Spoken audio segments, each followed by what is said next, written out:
है ambrosia apartment, ठीक है। एंड यहाँ central flat entry big size कर देगी वाला रहेगा। ये लिविंग स्पेस हो जाएगा लेफ्ट साइड में, फर्स्ट बेडरूम। एंड यहाँ पर आपका विंडो वेंटिलेशन स्पेस दिया, फैन लाइट सब लगे हुए हैं। एंड लेफ्ट साइड में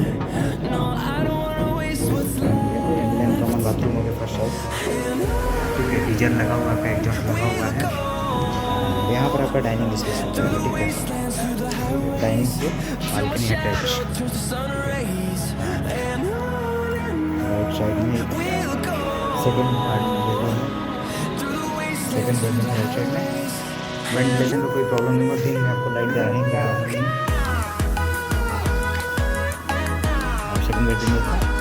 और थर्ड में होती है बेडरूम है, बिग साइज का बेडरूम है। वेंटिलेशन कोई प्रॉब्लम नहीं, फैन लाइट से लगा हुआ है, अटैच वेस्टर्न पर। इसमें एग्जॉस्ट लगा हुआ है, ठीक है। गीजर वगैरह सिंपल प्लस से गीजर लगा हुआ है, ठीक है। और यहाँ पर किचन है सामने में, और कनेक्शन दिया हुआ है, एग्जॉस्ट लगा हुआ है, फैन भी लगा हुआ है।